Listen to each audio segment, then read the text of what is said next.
Merci, monsieur le député.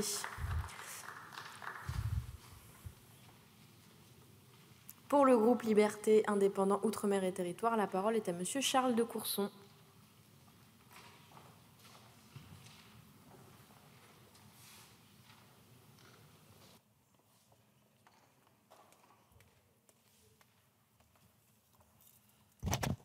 Madame la Présidente, Monsieur le Premier ministre, Mesdames et Messieurs les ministres, mes chers collègues, ce débat est une anomalie démocratique.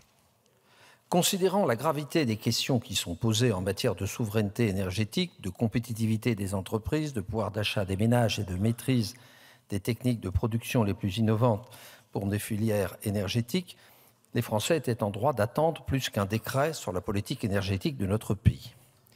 D'autant plus que ce débat ne sera suivi d'aucun vote et que la PPL Grémillet, qui a été adoptée en première lecture au Sénat en octobre dernier, devrait être examinée en juin dans notre Assemblée.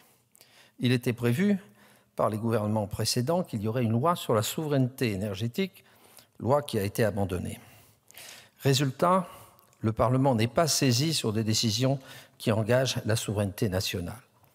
Dans ce contexte, je souhaiterais aborder 2 points en particulier. Le premier porte sur les modalités de financement des ambitions liées à la politique nucléaire nationale et le second qui concerne le rôle des biocarburants, les objectifs que nous devons atteindre en la matière ainsi que les implications concrètes qui en découlent. Sur le financement du nucléaire, il n'est pas assuré. En effet, en février 2022, lors du discours de Belfort, le président de la République a annoncé un vaste programme de relance du nucléaire. La construction de 3 paires de réacteurs EPR2, potentiellement suivi de 4 autres paires.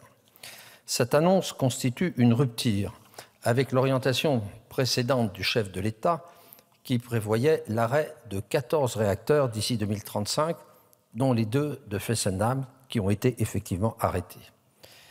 D'après les déclarations initiales du gouvernement, la création de 6 nouveaux EPR devait coûter environ 50 milliards, soit environ 8 milliards par réacteur. Le gouvernement prévoit désormais une estimation à 11 à 12 milliards par réacteur. Cependant, il semblerait qu'une prévision plus réaliste se rapprocherait davantage d'au moins 100 milliards pour les 6 EPR en tenant compte des intérêts intercalaires. Pour rappel, je rappelle que le projet de Flamanville est désormais chiffré à un peu plus de 19 milliards. Le risque de dérapage de ces projets va mécaniquement augmenter le prix de revient. Pour Flamanville, on l'estime à 120 € le mégawatt, près de 2 fois supérieur au prix actuel de l'électricité produite par les énergies intermittentes, éoliennes et solaires. Ces dérives tarifaires sera payées in fine par les consommateurs, les ménages et les entreprises. À ces 100 milliards d'investissements d'ici 2035 s'ajoute la prolongation de la durée d'exploitation des 57 réacteurs actuellement en service de 40 à 60 ans, estimés à environ 1 milliard d'euros par réacteur, soit une cinquantaine de milliards. Ces chiffres ne prennent pas en compte les investissements nécessaires au renforcement du réseau électrique par RTE, estimés, eux, entre 100 et 150 milliards d'euros. Par ailleurs, il est également indispensable d'avoir à l'esprit les surcoûts importants que connaissent les constructions de l'EPR de Flamanville en France ou des 2 réacteurs d'Hinkley Point C et l'éventuel projet de 2 réacteurs à Sizewell C au Royaume-Uni. Pour rappel, le projet d'Hinkley Point était initialement estimé à 18 milliards pour 2 réacteurs, alors que la dernière évaluation table sur entre 40 et 45 milliards d'euros hors intérêt intercalaire. Les investisseurs chinois ne se sont engagés que dans une limite de 9 milliards d'euros qui est atteinte et ils n'iront pas au-delà, ce qui obligera donc EDF à trouver encore entre 31 et 36 milliards d'euros.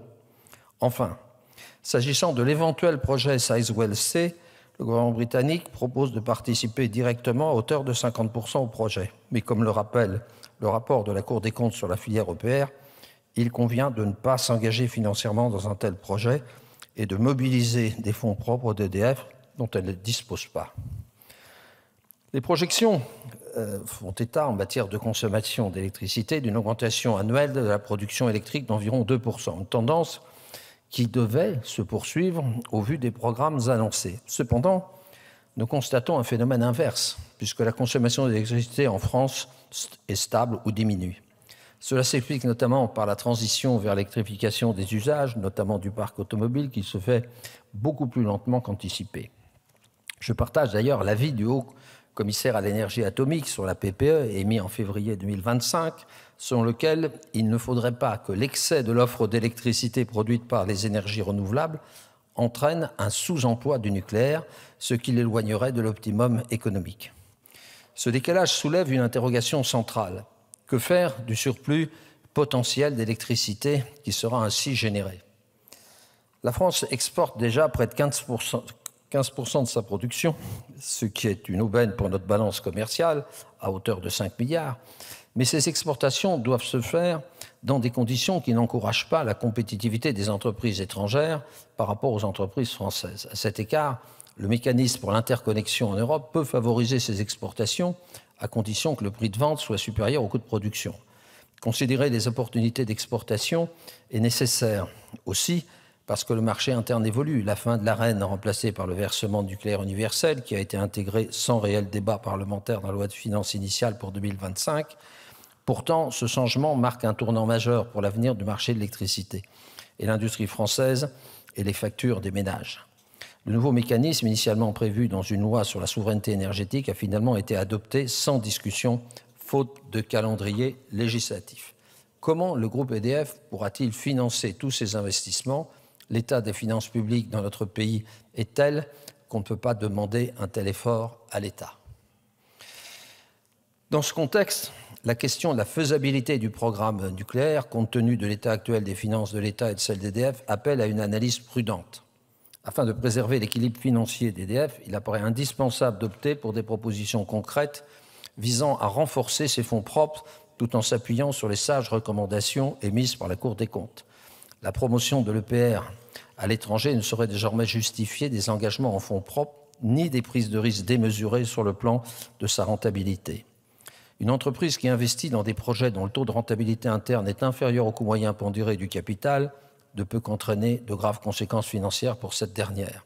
Si l'on prend l'exemple d'Hinkley Point, dès l'origine, le taux de rendement interne minimum fixé pour les investissements d'EDF de 10% n'était pas atteint, puisque le groupe tablait sur une rentabilité de 9,2%. Or, désormais, le TRI est déjà descendu autour de 5,2%.